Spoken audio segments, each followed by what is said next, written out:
Anyway, please get my business plan back. If you reach around my back now, I'll reach around yours later. That's a Wikibeania promise. Hello, Johnny from Eurogamer here, and this is Far Cry New Dawn. The latest Far Cry game from Ubisoft promises to take you back to Hope County, the setting from Far Cry 5, only this time it's 17 years after the nuclear apocalypse, which is cheerful. I spent a few hours playing a preview build last week and was really pleasantly surprised. Don't tell my colleague Ian about this, but I've been feeling a bit of Far Cry fatigue of late. While they're tremendous sandboxes to cause a bit of havoc in, they all started to feel a bit samey. And while New Dawn certainly isn't breaking the mould in terms of the Far Cry formula, not to mention taking place on a map we've seen before, it still had enough quirks and innovations to reignite my interest. So without any further ado, here are 7 cool new things in Far Cry New Dawn. First up, a post-apocalypse that isn't drab.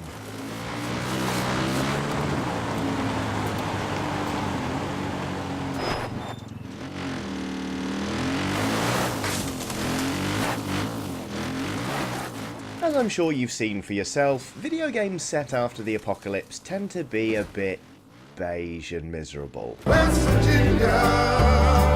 Even Rage 2, with all its neon marketing and party-hard soundtrack, is a game experienced through sepia tones and dusty landscapes. Far Cry New Dawn, on the other hand, is a post-apocalypse bursting with colour, from the garish weapons and daubs of graffiti that litter the land, to the lush vegetation and colourful flowers in bloom across the map.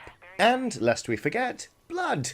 Loads and loads and loads of bright red blood. What the hell? I'm being glib, of course, but it is refreshing to see a post-apocalypse that's lush and verdant, with nature reclaiming things rather than being scrubbed right back to nothing. I'm not entirely sure how it works, given it was definitely nuclear weaponry that caused this particular apocalypse, but that certainly didn't stop me enjoying myself as I explored the lands of Far Cry New Dawn. Talking of nature being a bit different, actually, the next thing I really liked in Far Cry New Dawn is the different take on its fauna. Because the animals of New Dawn are every bit as nasty as they were before, only in some new and exciting ways.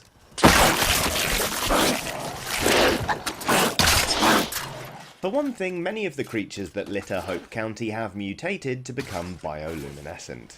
Come across a moose and you'll see that its horns are now a luminous neon orange. Get too close and you'll see it's not afraid to use them.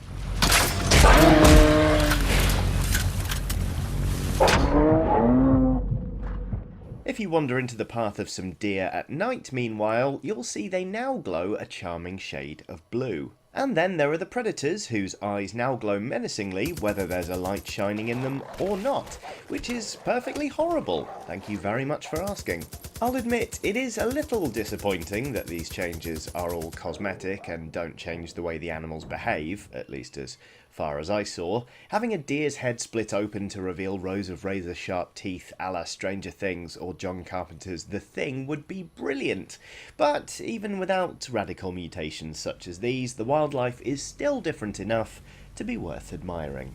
And in true Far Cry fashion, some of the animals are still utter bastards. At one point I foolishly took on a wolverine, only to realise it was safer to charge into an enemy outpost and try and lose it there than it was to stay and continue the fight alone. One way in which the predators of New Dawn have changed, though, is that they now go food shopping. On killing some prey, the native animals of Hope County will now drag it back to their den, giving you an opportunity to go loot it later. Now, this is something Ian talked about in a previous video, but it didn't really hit home for me until this moment, when I came across a bad guy and his faithful dog next to a motorbike. I killed them both, with all apologies to the dog, but before I could fix the bike and ride away, a bear showed up. I kept my distance, only to see said bear pick up the dead man in his jaws and lumber away as if it were picking up the morning newspaper. Best of all, once I'd repaired the motorbike, I set off for my destination, only to overtake the bear, who was still casually wandering towards its den with a corpse hanging limply from its mouth. Just delightful. Anyway, not every cool new thing I saw during my hands-on time had to do with the animals. Indeed, New Dawn is taking the iconic Far Cry outpost and giving it a damn good shake-up. See, in the post-apocalypse, ethanol has become an all-important resource, being used as fuel for vehicles, and for some of the more daring citizens of Hope County, as booze. Doy, I should have warned you. Yeah, the party liquor's just ethanol for car engines. More on that particular character later. Anyway, upgrading Providence, your base of operations in New Dawn, requires a steady supply of ethanol, giving you access to better weapons, explosives, and even expeditions to other parts of the country. One way to get ethanol fast is to take over the game's numerous outposts, or, more accurately, to take them over and then abandon them again. Outposts in New Dawn now operate on 3 tiers. You can take an outpost for yourself and then hold on to it forever, if you really like, or you can effectively abandon it to the enemy. At this point, you get a pretty big ethanol payout, your foes regain control of the outpost, and it advances a level, meaning it's better defended and also staffed by tougher enemies. Take it again and you can abandon it for a second time, pushing the outpost to maximum strength and presenting you with an even tougher challenge, and, of course, giving you more of that sweet, sweet ethanol. It's a neat mechanic, not just for those who are keen on upgrading things as swiftly as possible, but also those who like a challenge. As good a staple of the series as they are, the outposts of Far Cry mostly become inert once they've been taken. The more you interact with them, the less dangerous and the more drab they become. Outpost escalation, on the other hand, effectively means there are 3 times the number of outposts for you to take, offering a decent challenge and lucrative rewards along the way. It also works pretty well with the tiered system of enemies introduced for New Dawn, giving you an idea at a glance of how tough the encounter is likely to be. Tough enemies or no, though, the next new thing I really liked in Far Cry New Dawn makes any fight significantly easier, because it's the saw blade launcher. Guarding shit's important. We've seen this before in New Dawn footage, of course, but in terms of Far Cry games, this baby is brand new. It's also loads of fun to use. Firing out saw blades at a rate of knots, it's perfect for dealing huge amounts of damage to enemies, no matter where you hit them. The saw blades themselves also ricochet about the place, so even if you don't get a direct hit, you've got a good chance of dealing at least some damage, or, if you're lucky, hitting an explosive barrel and blowing everybody sky high. And to top it all off, the saw blades have little smiley faces on them. Just adorable.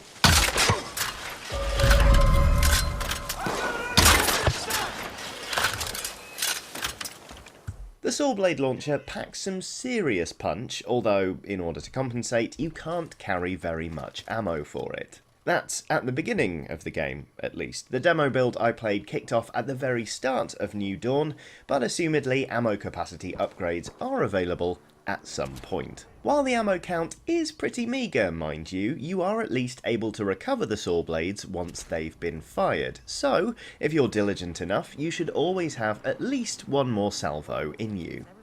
Most importantly though, the saw blade is loads of fun to use and really effective, so it's well worth making a part of your arsenal. The next item on our list of cool new things in Far Cry New Dawn comes in the form of treasure hunts. Side quests that net you bit of gear like lighters, comics or other collectibles aren't exactly anything new to the franchise, but New Dawn's treasure hunts are much more in-depth affairs, and if the one I took on is anything to go by, they've got a pretty wry sense of humour.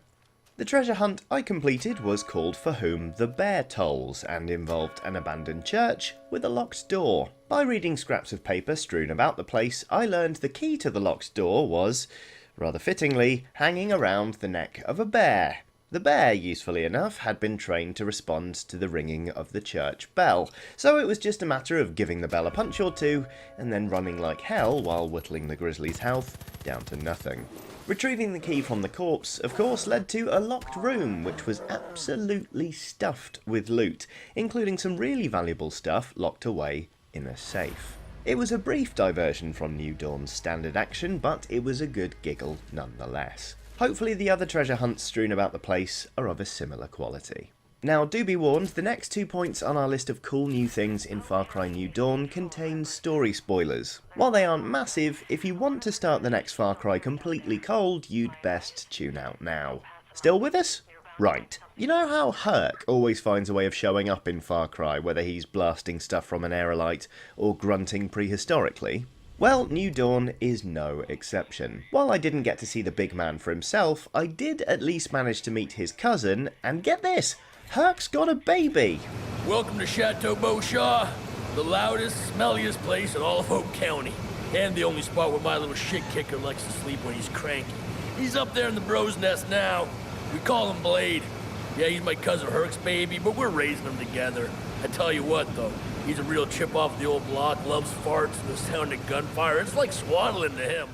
One of the missions you can undertake in New Dawn sees you help out Sharky Beauchamp, Herc's cousin. The poor man is rushed off his feet, what with defending his little stronghold against nightly attacks from the Highwaymen, New Dawn's antagonists, as well as looking after Herc's bouncing baby boy. After helping him arm some traps to prepare for that night's raid, Beauchamp invites you to have a little drink with him, forgetting to warn you that you're about to knock back some pure ethanol. Told you we'd come back to that. Anyway, when you regain consciousness, the Highwaymen are about to attack, and Sharky asks you to get involved and man the mounted guns. It's at this point you realise just how much Herc's son Blade takes after his old man, because, goodness me, he's a murderous little tyke.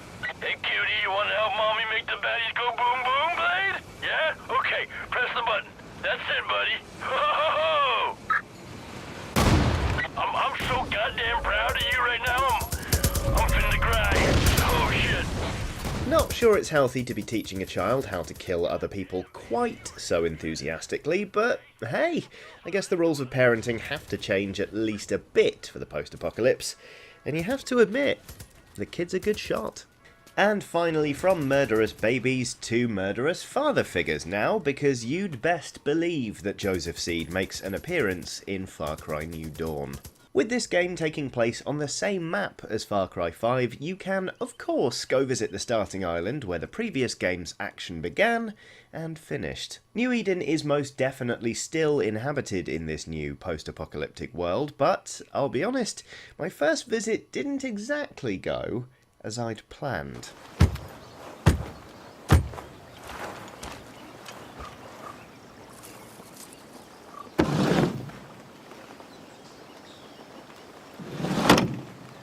Happily, Joseph himself, or at least a pretty convincing hallucination of him, was on hand to help me, leading to a very trippy quest indeed. You can see it in greater detail for yourself in a separate video if you'd like to see what New Eden looks like now. It's live on the channel as we speak. And that about does it. 7 cool new things in Far Cry New Dawn. What did you think? Are you tempted to jump into the colourful new post-apocalypse, or is it just too similar to Far Cry 5 for you to be interested? Let us know in the comments. Hopefully you enjoyed this video. If you did, there are loads more for you to watch. Some of them should be on screen now. Do like, subscribe and ring that bell icon so you don't miss anything else from Eurogamer, but most importantly, thank you very much for watching and have a lovely day.